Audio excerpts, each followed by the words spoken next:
안녕하세요. 여러분과 함께 본영어 문법편을 공부하기 시작한 영어 김과연입니다. 자, 이번 시간에는 챕터 1을 들어가기에 앞서서 조감하는 시간을 가져보려고 합니다. 조감한다는 게 뭐죠? 전체적인 그림을 한번 그려본다는 거죠. 전체적인 그림을 그려보면서 우리가 문법을 공부함에 있어서 꼭 알아야 되는 배경 지식들을 먼저 공부하고 이걸 바탕으로 교재의 진도를 나가보도록 하겠습니다. 우선 여기 나와 있는 이 보충 자료 같은 경우에는 여기 맨 아랫부분에 보면은 링크도 나와 있고 여기에 QR코드도 나와 있죠. 그래서 여러분들이 보충 자료를 다운받으셔서 여기에 있는 QR코드를 찍어 보시거나 이 링크를 들어가 보시면 이 자료 외에도 여러 가지 자료를 만나보실 수가 있고요. 이 자료 자체는 제가 영상 소개란에 있는 보충 설명, 영상 소개란에 적어두도록 하겠습니다. 됐죠? 자, 일단 보겠습니다. 이게 조감하기 위한 자료인 만큼 정말 기본적인 내용들, 기본 약자들을 소개해 놓고 있습니다. 이걸 제가 전부 다 하나하나 소개해 드릴 필요는 없을 것 같고 여러분들이 수업을 들으시다가 이게 무슨 표시였더라? 라는 게 헷갈리신다면 이 보충 자료를 꺼내 놓고 같이 대조해 가면서 익숙해지시면 되겠습니다. 이걸 당장 다 외우셔야 되는 거 아니고요. 제가 판서할 때, 제가 필기할 때 뭔가를 못 알아보겠다 싶으면 그때만 확인하시더라도 금방 익숙해질 정도로 정말 자주 다루게 될 그런 기호들이다 라고 보실 수가 있겠습니다. 이 외에도 알아야 되는 기호들은 차차 수업을 하면서 더 소개해 드릴 거니까요. 이거는 이 정도로 지나가도록 하겠습니다. 자, 일단 문장의 구조입니다. 우리가 문법을 공부하는 이유가 뭐죠? 문법을 공부한다는 건 결국 문장을 읽을 수 있고 쓸 수 있고 말할 수 있고 들을 수 있게 되는 거죠. 그러기 위해서는 우리가 기본적으로 문장의 구조에 대해서 알아야 할 겁니다. 그런데 저는 문장의 구조를 조금 더 과학적으로 접근할 수 있게 하기 위해서 문장의 구조를 두 가지 덩어리로 나눠볼 거예요. 어떻게? 여기에 한국어로 된 문장을 제가 써놨죠. 한번 같이 읽어보겠습니다. 나는 밥을 먹었다. 띄어쓰기 기준으로는 덩어리가 총 몇 개 있어요? 3개가 있죠. 어떻게? 나는 밥을 먹었다. 그런데 우리가 직관적으로 이 문장을 두 부분으로 나눠본다고 한다면 제가 여기 표시해 놓은 것처럼 나는 밥을 먹었다. 이런 식으로 문장을 나누게 될 겁니다. 왜일까요? 모든 언어들, 제가 모든이라고 하면 조금 조심스러운데 거의 모든 언어들은요 문장을 두 가지 부분으로 나눠서 사용하기 때문이에요. 어떻게? 나는 이라고 하는 문장의 주인공, 문장의 행위의 주체가 되는 부분을 나타내는 주부라는 부분과 그 주부가 무엇을 하고 있는지 그 내용을 서술하는 곳, 서술부 혹은 술부라는 곳으로 나눈다는 거죠. 오케이. 그래서 저는 이 기준에 따라서 문장을 두 가지로 나눠 놓고 주부와 술부 이 두 가지 부분에 대해서 각각 설명할 예정입니다. 오케이. 자, 그런데 영어를 공부함에 있어서 주부가 중요하냐 술부가 중요하냐고 묻는다면 일반적인 선생님들은 당연히 둘 다 중요하지 라고 말씀을 하실 겁니다. 그런데 문법을 공부함에 있어서는요 둘 중에 더 중요한 부분이 명명백백하게 나와 있어요. 그게 뭘까요? 술부입니다. 주부는요 문장의 주인공을 나타내주는 부분이잖아요. 물론 중요합니다. 누가 뭘 했는지를 알아야 되는 건 정말 중요한 일이니까요. 그런데 왜 술부가 더 중요하다고 하느냐? 제가 이 주인공이 뭘 했는지에 대해서 서술하는 부분이 술부라 그랬죠. 즉 주인공이 했던 행위의 내용, 겪었던 사건의 내용이 나타나는 부분이에요. 우리가 결국 대화를 하는 건 무엇을 위해서죠? 정보 교환을 위해서잖아요. 그렇죠? 근데 이 정보의 내용이 두 가지로 나뉘는 것뿐인 거라고. 주인공과 내용. 아무리 주인공이 있다고 하더라도 우리가 진짜 알아야 되는 내용은 뭐라고? 그래서 뭐 했는데, 뭐가 일어났는데에 대한 술부에서 나타내주는 내용이 진짜 우리가 알아야 되는, 우리가 교환해야 되는 정보가 되는 겁니다. 오케이? 그래서 우리가 문장을 접근할 때 문법적으로는 어디에 조금 더 강점을 찍어서 공부하게 될 것이냐? 술부 부분에 조금 더 강점을 찍어서 공부하게 될 것이다 라는 겁니다. 오케이. 이러한 관점에서 저는 조금 고급적인 용어이지만 지금 한번 아주 재밌는 걸 다뤄보려고 합니다. 그게 뭐냐면 정보 가치예요. 자, 우리가 대화를 함에 있어서 항상 새로운 정보에 대해서만 이야기를 하나요? 아니죠. 보통은 아는 정보도 같이 이야기를 하게 됩니다. 무슨 소리인지 한번 보겠습니다. 제가 예를 들어서 민석이가 키가 크다 라는 말을 했다고 칩시다. 여러분은 제 말을 듣고 있는 사람이에요. 자, 그런데 제가 민석이에 대해서 여러분들한테 한 번쯤은 설명한 적이 있었어야 이 문장이 성립한다는 걸 알게 될 겁니다.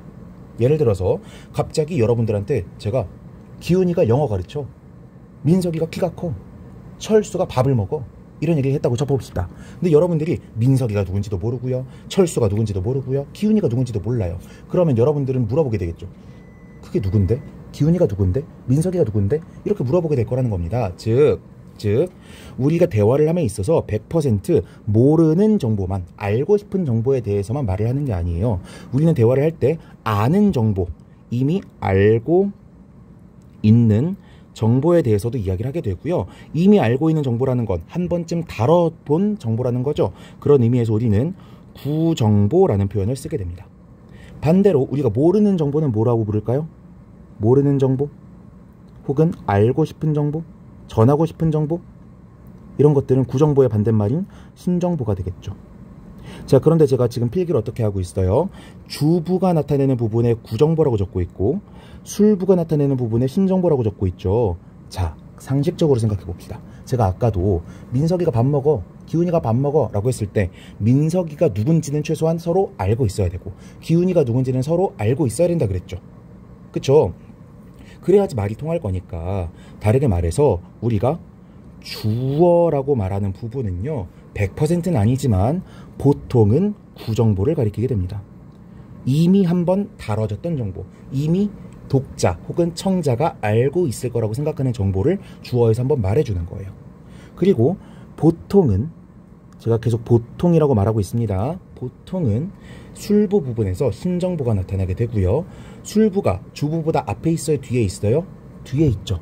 영어는 내용을 뒤에서 말하는 언어예요. 즉 뒤로 가면 갈수록 조금 더 신정보가 나오게 될 거고요. 술부 안에서도 뒷자리를 차지하는 정보가 가장 신정보, 비교적입니다. 그리고 술부 안에서도 앞자리를 차지하는 정보가 구정보가 될 겁니다. 선생님 너무 어렵습니다, 이게 무슨 소리인지 모르겠어요 라는 생각이 드신다면 일단 접어놓고 일단 지나가세요. 나중에 다시 한번 만날 기회가 있을 거고요. 특히 문법 파트 맨 마지막 파트가 가면은 특수구문 같은 게 나오게 되는데 그 파트에서는 이 내용을 다시 한번 자세하게 다루게 될 겁니다. 이 지식만 가지고 있더라도 문법에서 특수구문이라고 하는 것들 이해하기가 굉장히 쉬워지거든요. 아시겠죠? 자, 그렇다면 이러한 지식의 바탕을 두어서 우리가 문법 시간마다 들어본 내용인 문장의 오형식이라는 것에 대해서 한번 다뤄보도록 하겠습니다. 문장의 오형식이 뭘까요? 모든 영어 문장을 우리가 다 공부할 수는 없어. 왜? 지금 이 순간에도 계속해서 새로운 문장이 만들어지고 있으니까요. 그 대신에 우리는 문장이 갖출 수 있는 형태를 틀로써 만들어 둘 거야. 그래서 앞으로 우리가 전제하기로는 모든 영어 문장은 이 틀 안에 다 갇혀 있을 것이다 라고 설명할 거야. 이게 바로 문장의 오형식입니다. 모든 문장을 몇 가지로 분류해 놓겠다? 5가지로 분류해 놓겠다. 더 쉽게 말하면 영어 문장이 너무 많아. 그래서 하나하나 따로따로 분석하기에는 우리가 너무 힘들어. 그러니까 우리가 익숙한, 우리가 공부하기 쉬운 이 5가지의 틀 안에 모든 문장을 다 묶어놓고 패겠다, 묶어두고 공략하겠다라는 게 바로 문장의 오형식이 되는 거라고요. 오케이. 자, 그러면 앞에서 배웠던 내용을 그대로 한번 써먹어 봅시다. 제가 아까 문장은 뭐랑 뭐로 나눌 수 있다 그랬죠? 주부와 술부로 나눌 수 있다 그랬습니다. 일단 그렇게 나눠보자고요. 앞에 주어가 나와 있죠? 이 부분이 당연히 주부가 될 겁니다. 그리고 제가 반으로 나눴으니까 동사뿐만 아니라 이 뒷부분 전체가 뭐가 될 거예요? 술부가 될 거예요. 우리 이런 식으로 먼저 나눌 수가 있는 겁니다. 자, 그리고 나서 한번 보니까 모든 문장에는 뭐랑 뭐가 있죠? 주어와 동사가 있고, 주어와 동사, 주어와 동사, 주어와 동사, 주어와 동사가 있죠.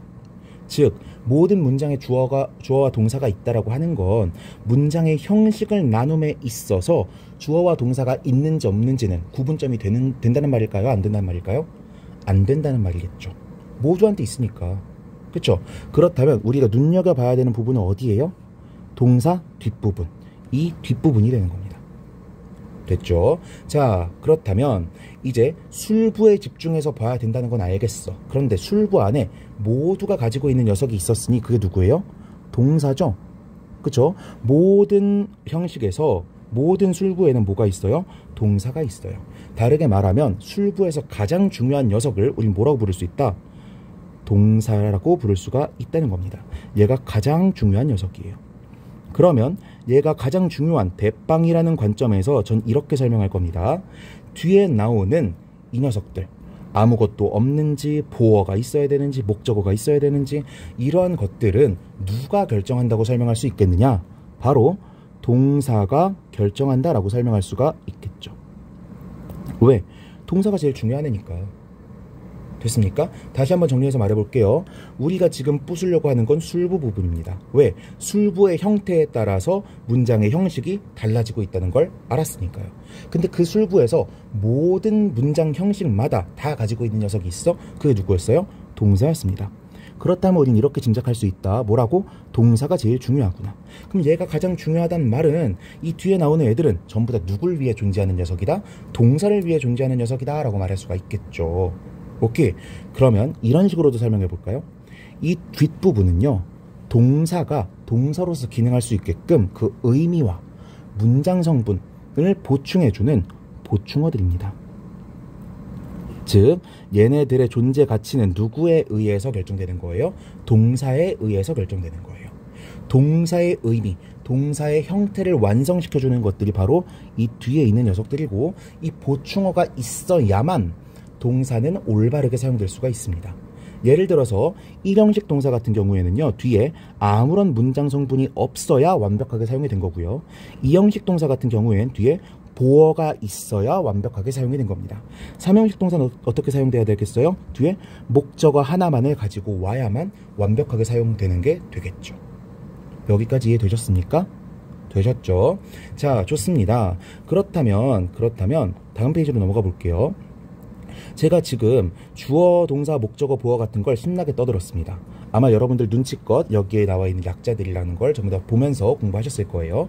자, 그런데 그 주어가 뭐냐, 동사가 뭐냐, 목적어가 뭐냐, 보어가 뭐냐에 대해선 설명을 하지 않았습니다. 왜? 이 녀석들을 공부하려면 품사라고 하는 아주 중요한 개념을 같이 알고 있어야 되거든요. 자, 일단 여기에는 별표를 3개 정도 쳐봅시다. 여러분들이 문법을 공부함에 있어서 투부정사니 관계대명사니 뭐 도치구문이니 엄청 많은 것들을 배워요. 그런데 상위권 비스무리한 학생일수록 그런 녀석들은 굉장히 잘 알아. 그런데 여기 나와 있는 이 녀석들에 대해서는 간과하는 경우가 많습니다. 근데 이렇게 되면 무슨 문제가 생길까요? 문법 문제를 틀려요. 나는 도치구문에 대한 규칙을 다 외웠어. 근데 자꾸 틀려. 나 강조구문에 대해서 다 공부했어. 근데 틀려. 왜 그런 거라고요? 품사와 문장 성분이라고 하는 이 기초 개념들에 대한 개념이 잡혀있지 않기 때문입니다. 같이 한번 볼게요. 자, 품사에 대해서 디테일하게 들어가진 않을 거고요. 간단하게만 들어가겠습니다. 명사라고 하는 녀석은요, 다시 명사 들어가기 앞서서 품사라고 하는 녀석은요, 비슷한 단어들의 부류다라고 보시면 되겠어요. 뭐라고? 단어들의 부류다. 근데 묶이려면 당연히 어떤 애들만 묶이니까, 비슷한 애들끼리 묶이니까 비슷한 단어들의 부류다라고 볼 수가 있는 겁니다. 그래서 예를 들어서 car, 자동차라고 하는 단어가 있고요. water, 물이라고 하는 단어가 있고요. love, 사랑이라고 하는 단어가 있고요. 또 뭐가 있을까요? computer, 컴퓨터라고 하는 단어가 있습니다. 이런 단어들이 뭔진 모르겠지만 뭔가 비슷한 구석이 있어. 그래서 이 비슷한 구석으로 묶어놓은 걸 우린 뭐라고 부른다? 명사라고 부른다라는 겁니다.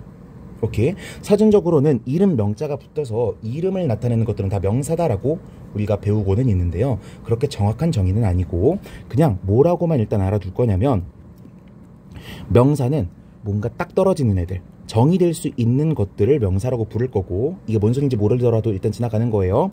그리고 뭐뭐하는 것, 뭐뭐임, 뭐뭐함과 같이 뭐뭐 미음으로 끝나는 것들을 전부 다 명사라고 정의 지을 겁니다. 사랑함, 뛰었음, 나는 밥을 먹음처럼 함, 임 이런 식으로 끝나는 것들, 뛰는 것, 먹는 것, 말하는 것, 이런 것처럼 것으로 끝나는 것들, 이런 녀석들이 전부 다 명사다, 이렇게 정의를 내릴 겁니다. 동사라고 하는 녀석은요, 뭐라고 정의 내릴 거냐면요, 원래는 움직일 동이라고 해서 행동과 관련된 단어들을 동사라고 부른다고 설명하는데, 그렇게 설명하지 않고 그냥 뭐뭐다, 라고 끝나면 동사라고 정의하는 것으로 하겠습니다. 달리다, 먹다, 사랑하다, 공부하다, 존경하다 이런 식으로요. 자, 형용사라고 하는 녀석들도요, 뭐 사전적으로 막 이상한 정의들이 있는데 다 무시하고 뭐뭐 니은, 예쁜, 사랑한, 먹은, 중요한 이렇게 니은으로 끝나는 단어들과 뭐뭐의, 중요성의, 함축의 이런 뭐뭐의로 끝나는 단어들, 이런 애들 전부 다 형용사라고 부를 거고요. 부사 같은 경우에는요, 뭐뭐히, 뭐뭐하게 라고 끝나는 단어들을 모두 부사라고 정의할 겁니다. 열심히, 열렬하게, 진중하게 이런 식으로요. 오케이. 자, 그런데 제가 문장 성분에 대해서 배울 때 품사를 같이 배워야 된다 그랬죠? 근데 여기까지만 딱 봤을 때는 품사랑 문장 성분이랑 관련이 있어 보여요? 없어 보여요? 없어 보이죠. 근데 왜 품사랑 문장 성분을 같이 공부해야 되냐고 설명했느냐? 자, 지금 제가 품사의 분류를 어떤 식으로 설명했죠? 의미에 따라서 분류하고 있었죠. 의미에 따라서. 해석을 하기에 뭐뭐 하는 것, 해석을 하기에 뭐뭐 미음, 혹은 이름과 관련된 것, 이런 식으로 의미와 관련된 분류를 지금까지 했었습니다.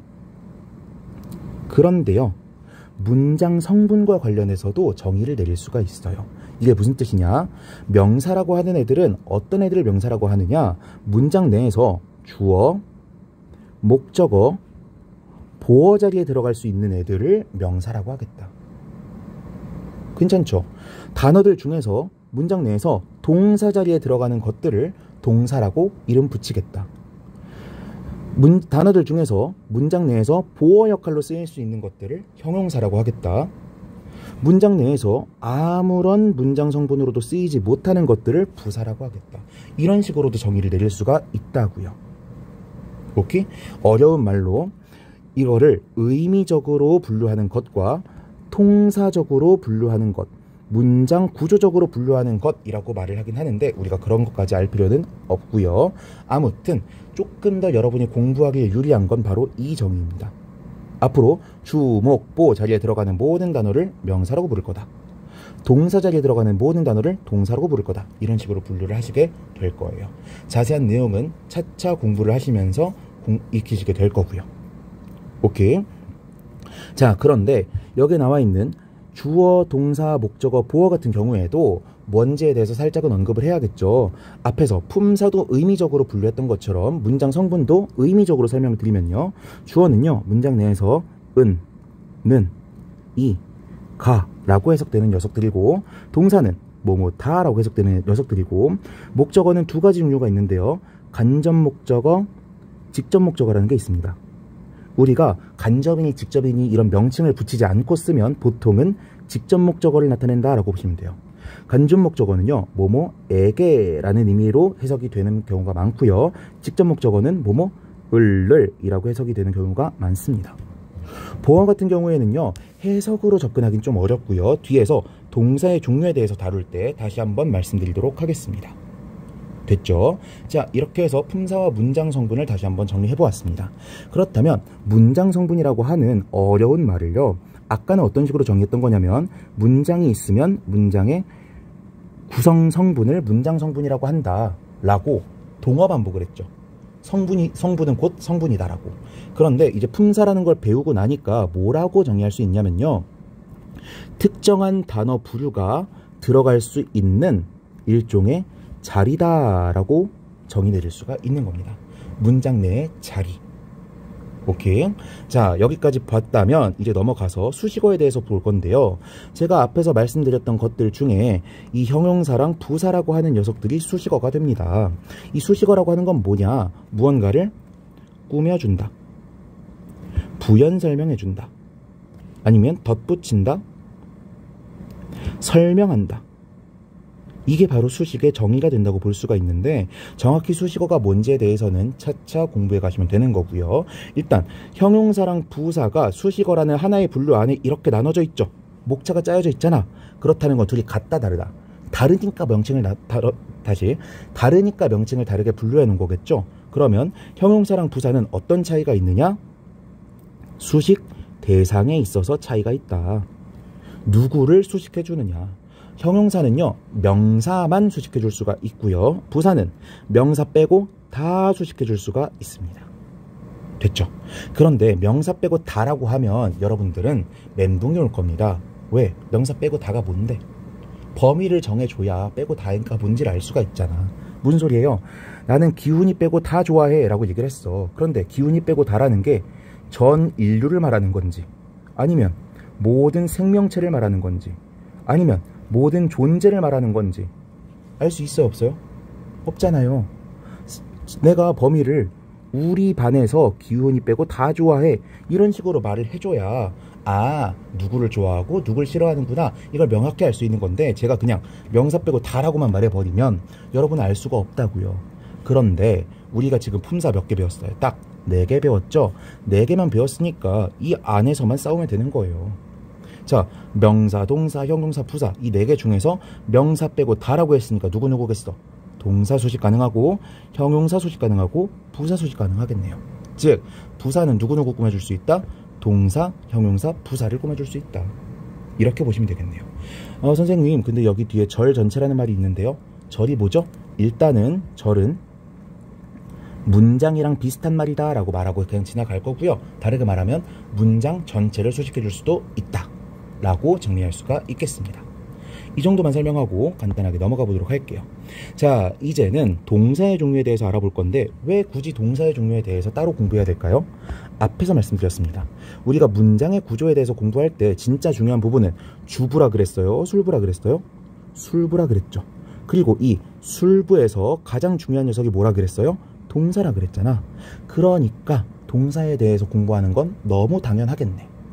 그렇죠? 그런데 제가 아까 동사가 중요하다라고 하면서 술부의 존재 가치는 동사에 있다라고 말씀드리면서 이 뒤에 뭐가 나오는지를 누가 결정한다고 말했죠? 동사가 결정한다고 말했죠? 그런 의미에서 저는 이런 표현을 쓸 겁니다. 아, 뒤에 아무것도 가지고 나오지 않는 이러한 동사를 나는 1형식 동사라고 부를 거고요. 뒤에 보어만 가지고 오는 이러한 동사를 2형식 동사라고 부를 거고, 목적어만 가지고 오는 건 3형식 동사, 목적어 2개 가져오는 건 4형식 동사, 목적어랑 보어 가져오는 건 5형식 동사, 이런 식으로 이름을 붙일 겁니다. 그러면 이러한 정의가 부족하니까 지금 동사의 종류에 대해서 공부하고 있는 거겠죠? 그쵸? 한번 보겠습니다. 자, 일단 동사라고 하는 녀석은요, 크게 2가지로 나눌 수가 있어요. 어떻게? 1형식 동사, 2형식 동사랑은 다른 분류입니다. 자, 비동사라고 하는 녀석과 일반 동사라고 하는 녀석으로 나눌 수가 있습니다. 이건 다 외우셔야 되는 거예요. 자, 비동사는요, 다행스럽게도 몇 개 없어요. 동사 원형인 be가 있고요. 1인칭으로 사용되는 am, 2인칭으로 사용되는 you, 3인칭으로 사용되는, 이건 좀 다양하죠. he, she, it.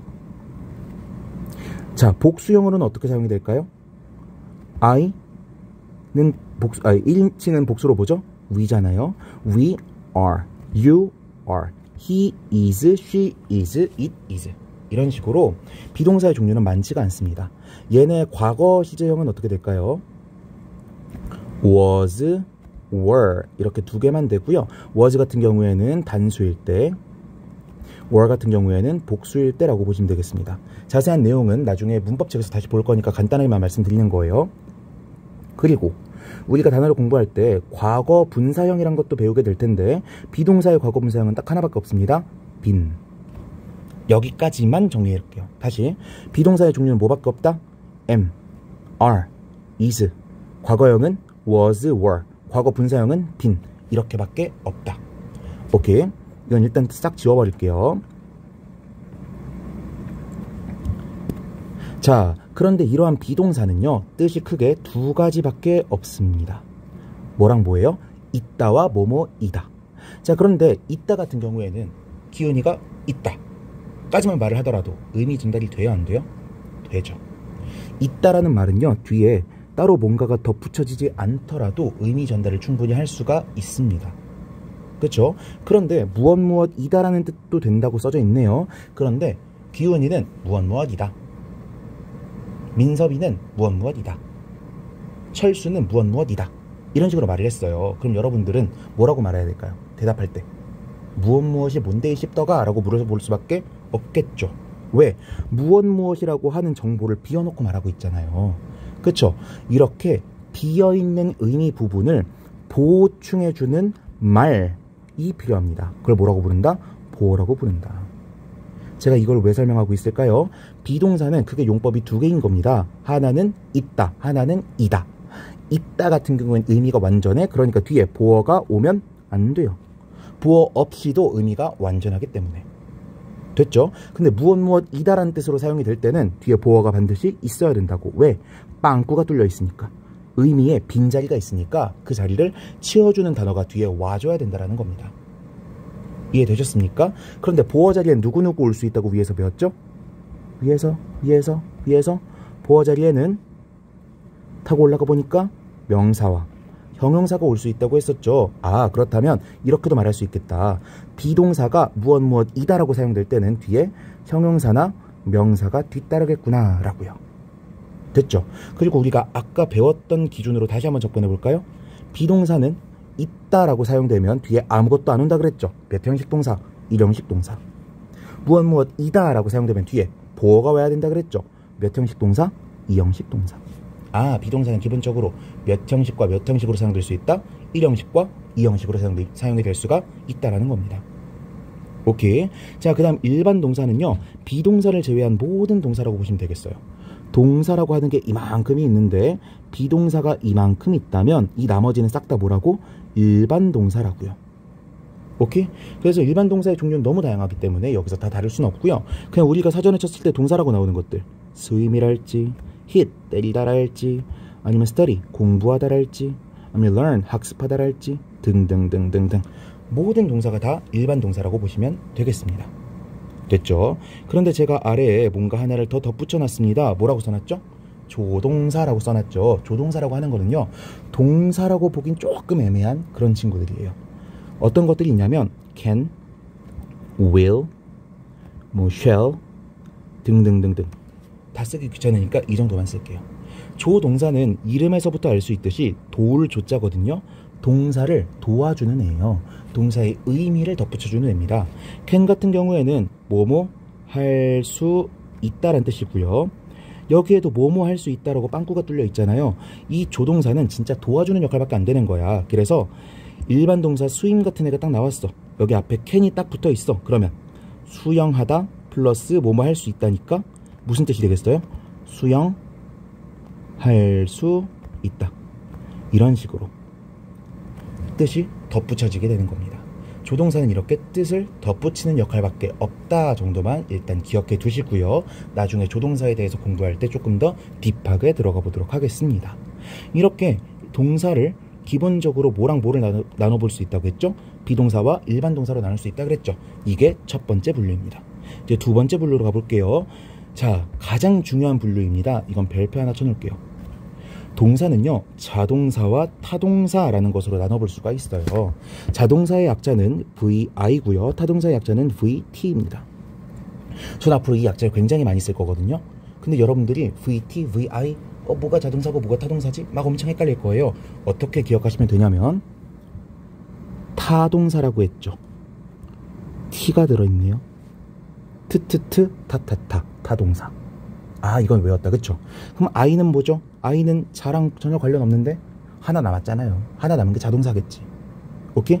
동사의 종류는 크게 뭐랑 뭐로 나눌 수 있다? 자동사와 타동사로 나눌 수 있다. 그런데 자동사와 타동사를 어떻게 배우면 된다? 트트트 타동사. VI는 하나 남은 게 자동사밖에 없으니까 그냥 자동사. 이렇게 기억하시면 되는 거고요. 원래 명칭은 transitive 라는 게 타동사, intransitive라고 하는 게 자동사입니다. 알 필요는 전혀 없습니다. 자, 여기에서 제가 보여주고 있는 것처럼 모든 동사는 일단 자동사와 타동사로 나눌 수가 있어요. 자동사라고 하는 건 뭐냐? 목적어가 덧붙지 않는 녀석들을 말하는 거고요. 타동사라고 하는 건 뭐냐? 목적어가 붙어야 되는 녀석들을 말하는 겁니다. 어렵지 않죠? 근데 우리는 앞으로 이런 표현을 굉장히 많이 쓸 거예요. 왜? 목적어가 있냐 없냐가 굉장히 중요하거든.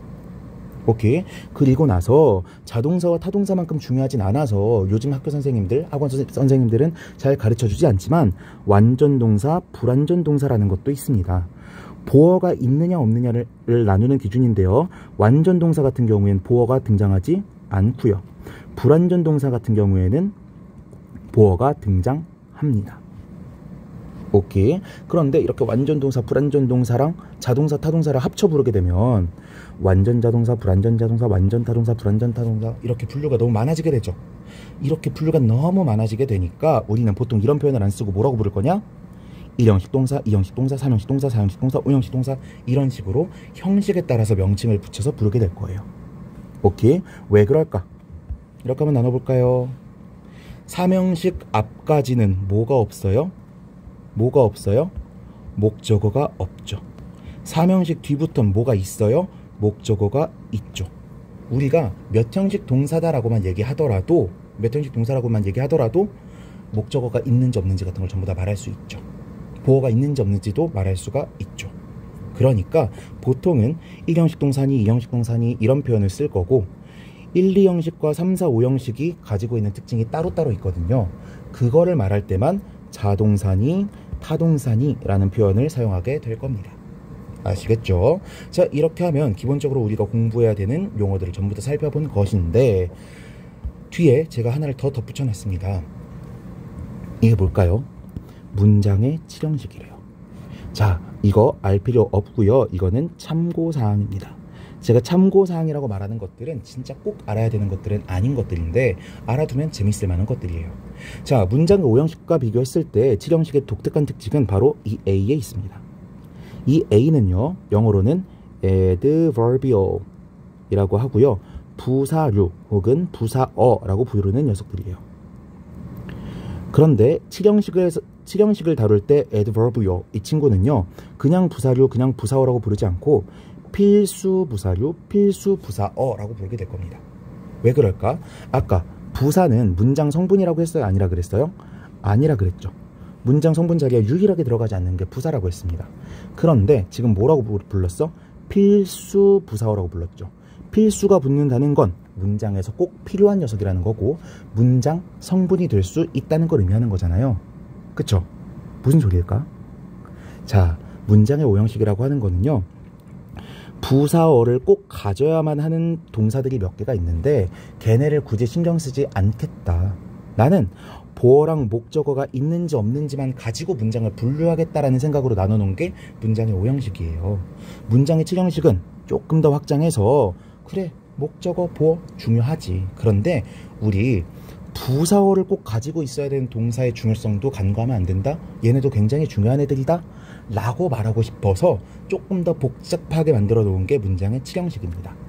의외로 우리나라 교육과정 상에서는요, 문장의 5형식이 아니라 문장의 7형식을 기준으로 교과서를 집필하고 있어요. 그러니까 우리가 이거를 몰라야만 하는 건 아닌 겁니다. 이게 무슨 소리냐? 알아야만 공부를 할 수 있는 건 아닌데 그렇다고 해서 제가 몰라도 되는 걸 혹은 알면 안 되는 걸 가르치고 있는 건 아니라고요. 알아두면 도움이 되는 구석이 있을 수 있다라는 겁니다. 오케이. 자, 이거는 더 자세히는 교재에서 다뤄보게 될 건데 대충 예시만 볼까요? stayed put 이런 동사들. 제가 아까 비동사가 있다라고 사용되는 경우에는 뒤에 보어가 나오지 않는다고 설명드렸었죠. 그쵸? 이 stayed도 있다랑 비슷하게 머물다, 어디에 있다라는 뜻이거든요. 이런 녀석들, 장소에 있다라는 의미를 나타낼 것 같은 녀석들은요, 뒤에 부사어를 반드시 가지고 와야만 합니다. 필수 부사어를. 오케이. 풋동사 같은 경우에는 뒤에 목적어만 가지고 와도 되는 3형식 동사로 보통 공부를 해요. 몇 형식 기준에서는? 문장의 5형식 기준에서는. 그런데 7형식으로 넘어가게 되면요, 7형식으로 넘어가게 되면은 뒤에 필수 부사어를 가지고 있어야만 하는 7형식 중에 5형식으로 따로 분류해서 공부하게 됩니다. 다르게 말해서 우리가 문장의 5형식 기준에서는 부사어라고 하는 건 있어도 되고 없어도 되는 녀석이라고 편의 이상 가르치고 있지만 put 같은 녀석은 뒤에 이러한 부사 어구가 등장하지 않으면 틀린 문장이 됩니다. 선생님, 문장의 3형식 기준으로는 뒤에 부사어가 없어도 되는 거니까 맞는 문장 아닌가요? 이렇게 말씀하실 수도 있는데 아니라고요. 아니고 걔는 그냥 부사어의 존재 자체를 무시하고 짜놓은 형식일 뿐이에요. 풋동사 같은 경우에는 뒤에 반드시 부사어가 있어야만 옳은 표현입니다. 이런 것들을 앞으로 공부하다 보면 가끔 만나시게 될 텐데 이걸 따로 공부를 해야만 한다? 그건 아니고 그냥 나올 때마다 아, 이런 것도 있었지 정도만 생각하고 지나가시면 되겠습니다. 되셨죠? 자, 첫 시간은 문법에 대한 기본적인 설명만 드리는 건데도 34분 동안 설명을 하게 됐습니다. 긴 강의, 문장, 예문조차 없는 이런 강의 들으시느라 고생 많으셨고요. 다음 시간부터는 교재를 통해서 문법을 공부하게 될 테니까 다음 시간부터 같이 진도를 빼보도록 합시다. 이해가 되지 않는 부분이 있었거나 조금 더 공부하고 싶은 내용이 있다면 제가 영상 소개란에 올려둔 오픈 채팅방으로 들어오셔서 질문을 남겨주셔도 되고요. 영상 댓글로 질문을 남겨주시더라도 제가 최대한 빨리 답변 남겨드리도록 하겠습니다. 수고하셨습니다.